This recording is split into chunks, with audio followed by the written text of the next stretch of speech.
everybody, and welcome to the channel. It's Paulie Esther here, and today we're going to read through this interview that GameSandwich did with Mathieu Cote.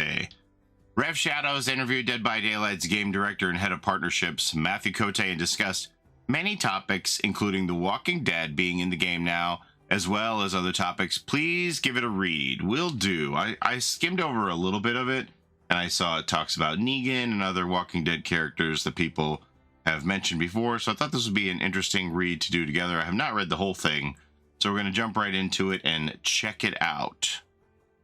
Dead by Daylight Walking Dead interview.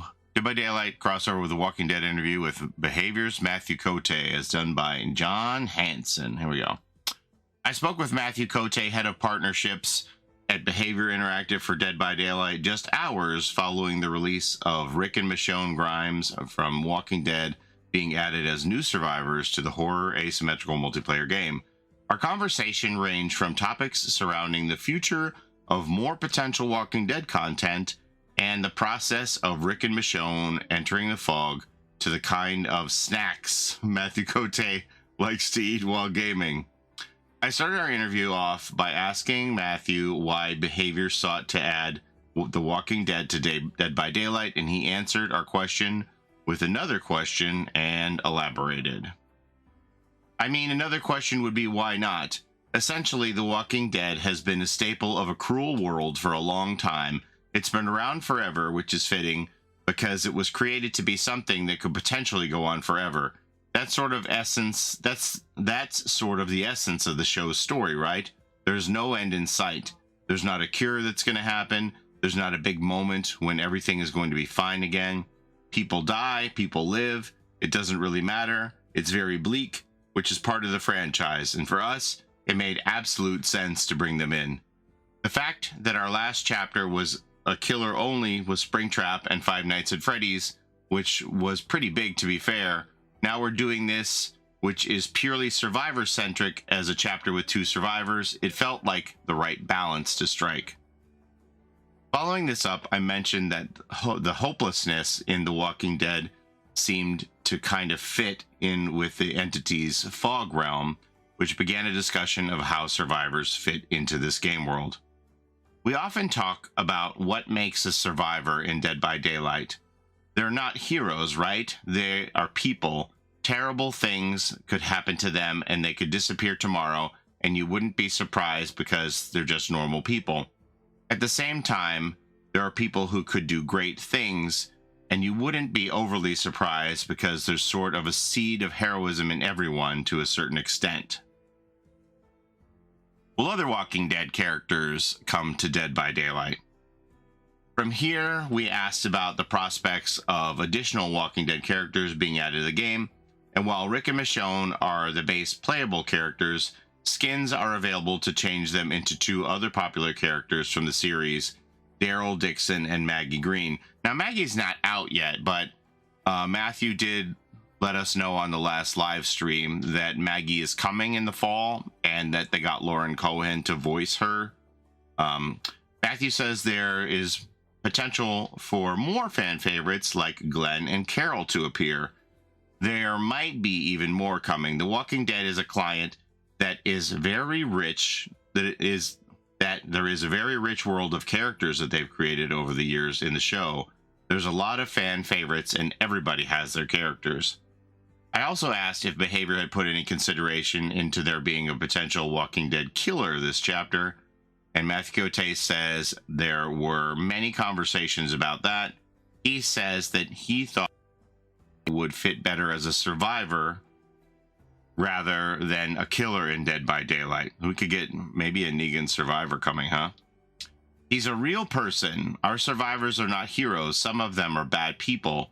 Our killers tend to be supernatural or bigger than life.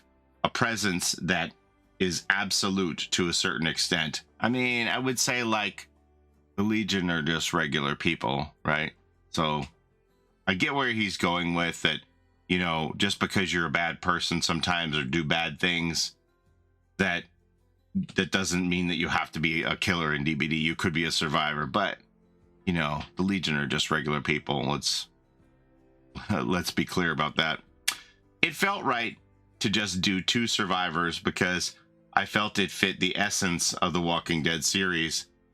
I don't like the guy. I don't think that we'd be friends. You know what? I don't want to be his friend. I think he's a really interesting character, and he's managed to strike the imagination of so many people, and he's a legend now. But he's human too, huh? Very much. That's why I didn't want to get a killer this chapter. I see a lot of people saying that they want like a Negan skin for the Trickster and have Negan be a killer in Dead by Daylight. I personally feel like it would be more interesting to have Negan be a survivor. He's done bad things. He's also had redemptive arcs, right? I think he fits better as a survivor, personally. You may obviously disagree. Your mileage may vary. Of course, The Walking Dead is more than a show. The graphic novels ran for a very long time, and many people, myself included, loved the Telltale games. Unfortunately, it doesn't look like there is a future where Lee or Clementine from the games or any of the graphic novel versions of the character will come to Dead by Daylight because of all the different people holding those licenses. Without getting into the nitty-gritty of the legal things about that, they tend to be different licenses held by different parties. Therefore, it would be very, very difficult for us to be able to provide multiple versions of the same universe or different characters that exist in different versions of that universe. I think our legal team would get nightmares. All of these things become so complex, so convoluted. So yeah, it's very unlikely that we will see that in any of our licenses. In some cases, people might possess the rights to a whole thing, but it's really rare. So AMC doesn't hold the license to the Telltale games. That's its own different ownership. It's not going to happen. It also kind of torpedoes my idea of them putting a different version of Carl in the game. Remember, Chandler Riggs is going to play DBD tomorrow with some content creators. Chandler Riggs being the actor who played Carl, but Carl's only like 14 in his last season of the show, so I don't know how you bring Carl into the fog. We'll see. Alongside the new survivors, Dead by Daylight has a new map available for players that is a mashup of elements from the hospital and the prison in The Walking Dead TV show. When asked what drove the idea of this map, Cote said it was a vision of a nightmare you would have in the show. I would use the word map loosely. I mean, it's really just that tile. The rest of it is very unremarkable. You're right, our maps are usually a little more focused, but it's always a reinterpretation to a certain extent. The things that make their way to the world of Dead by Daylight are rarely the things themselves. They are memories of the things or nightmares of those things. I think it's why we created this specific bit, this mashup. If you were to have a nightmare about The Walking Dead, you might dream this. We never recreate exactly, like oftentimes we've tried to do it, and without going into specifics, I don't think that it makes a better Dead by Daylight when we try to recreate something. I guess probably that would be the first iteration of the RPD with the 3 floors. While it was beautiful and true to the game, it wasn't what's best for Dead by Daylight. It was a true recreation, but it wasn't what was best for Dead by Daylight.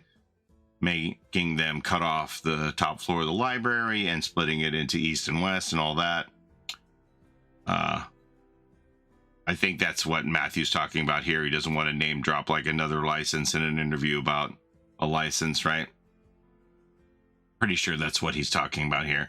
Now, having said all that, I'm okay with the mashup nightmare of the prison and the hospital. That's cool. I just wish there was more of it. Like, we have this lobby with the blocked highway. I would have liked if the rest of the map had blocked highway and those cement barriers and things like that. It's just very unremarkable the way it is. And it's not a good looking map either. The filter is awful on it. Yeah. I just wish they would have either done more or less. Less meaning sticking to their first idea that they were just going to plop that tile in sometimes on existing maps, or more being more elements on the Fallen Refuge that were tied into Walking Dead. Anywho, how behavior brings in new characters. From here, I was wondering what the collaboration process looks like between behavior and outside sources when bringing in a new character. Matthew says the process changes every time, but most outside companies care more about the look of the characters rather than the perks they have or the abilities they bring. It really depends on the partner. Some of them are super interested in the gameplay mechanics and how that's going to represent their characters. I already might have ideas or inspiration that they might be excited by and want to talk about it. Some partners are hands off and they don't care. They're just like, just do your work and make sure it's good. And we're fine, especially when it comes to gameplay specifically. All of them will have very strict approvals on the look of things, but the gameplay is a different thing, but we still consider it. It usually starts from, we have an idea of the characteristics of a person which we want to highlight. What about this character is unique? What about this character is important? And these are things that we'll want to highlight, and then our designers will go in and come up with 50 different perks that could potentially highlight these characteristics, and we'll whittle them down until we figure out the right ones.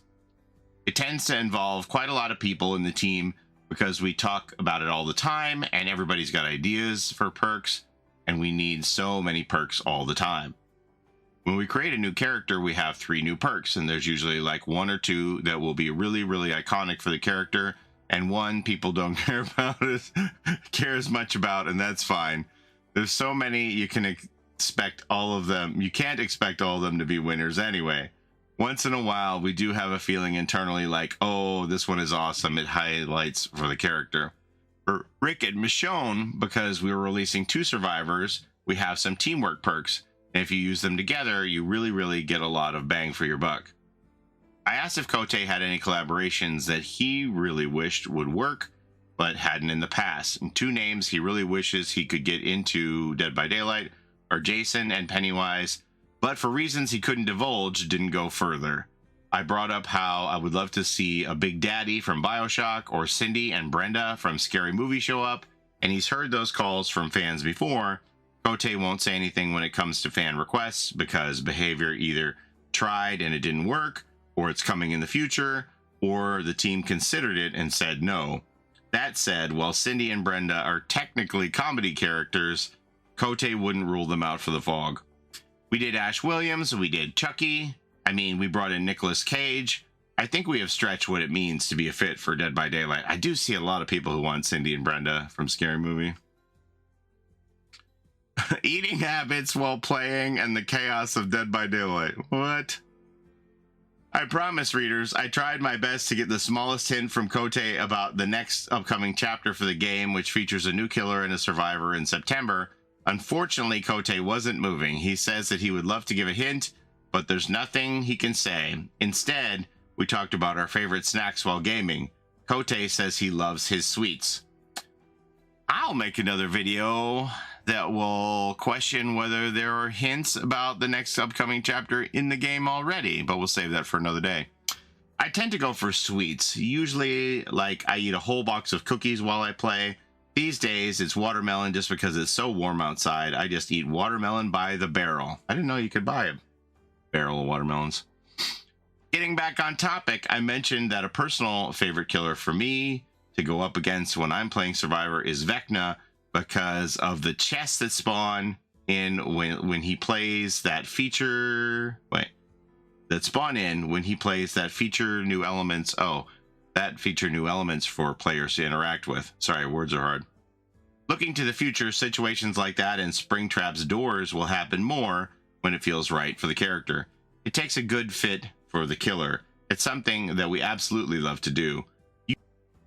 In new killers, we try to find something that is unique about them, and Springtrap was really that. People's experience of Five Nights at Freddy's is from the point of view of the protagonist. Therefore, we need to make sure that when you're playing against Springtrap, it feels like you're playing Five Nights at Freddy's. Adding that layer of security rooms helped us to try to bring that experience, and it fits. I think one of the first times we did that was with the pig or Freddy. We added those little boxes that you have to find a key to your head trap in. It really opened the door. We could continue to do something else that changes the survival experience. The Xenomorph gave us quadrupedal movement and teleporting around the map. Every time we bring in a new killer, We also add in a few things in our toolbox for next to use in a different way. I asked if behavior ever worries about adding too many elements to Dead by Daylight and was met with a very quick and decisive no. Behavior thinks that the uncertainty of what you could see in the next game is what keeps bringing players back every year. Every single game you go in there and you're not exactly sure what the map is going to be. The killer is going to be one of the 27 killers we have. Is that number low? You don't know which one will show up, and you don't know how they're going to play. We sort of embrace the chaos. Like, we're okay with the fact that sometimes you're going to play a game and it's going to be completely imbalanced. It was the wrong map, it was the wrong killer, it was the wrong team, you had the wrong loadout, everything went to shit, and it's still a valid Dead by Daylight trial.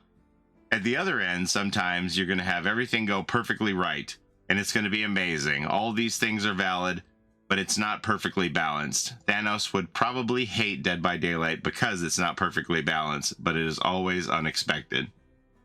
With the latest update, Dead by Daylight has added its first new survivor item to the game in years, the Fog Vial. Cote says behavior has meant to add new items to the game for a while. It's funny because new items were supposed to be something that we bring in as often as new killers, survivors, or maps, and that didn't really happen. Wow. I'm not sure why. It just felt like it was not as important as all the other stuff we were working on. We always have to... Pustula Punch energy drink, by the way. That's free, Dead by Daylight. Run with that. Pustula Punch energy drink. Do it. Hydration effects. Okay. We always have to prioritize something. It's always, if we do this, then we're not doing that because we have limited resources. That's the truth, and we also prioritize the work-life atmosphere behavior. The Fog Vial is not in its final form. We just released it. People are going to play with it. We're going to watch them play with it, and we'll definitely tweak it. We've seen that already. Finishing up the interview, I asked Cote if there was any worry about killers dealing with survivors running flashlights. After joking about waking up from nightmares about purple flashlights, he said it isn't something behavior is thinking about right now. It's not a worry. I think that's the game. If we look at the kill rate, we're exactly where we want to be in terms of how many people survive. It's true that your mileage may vary. Maybe you never survive, and it's always your teammates that do. That's part of the gamble of playing. Whenever we release a new killer or whatever we do, there's always half screaming that this killer is OP and the other half screaming that this killer is unplayable and useless. And at its core, Dead by Daylight is a chaotic experience. And that's it. All right, that's all I have for you today. I hope you enjoyed that. Let me know what you think about any of the things that were discussed here. Curious to always read your comments and your takes on everything. But above all, I appreciate all of you for watching. Thank you so much for the time you spend here with me on my channel. Don't forget to take care of each other in and out of the fog. And we'll see you next time. Have a great day, everybody. Bye-bye. It's a Gen Rush life for us. It's a Gen Rush life for us. Set a hiding, we do gens. Set a randoms, we got friends. It's a Gen Rush life.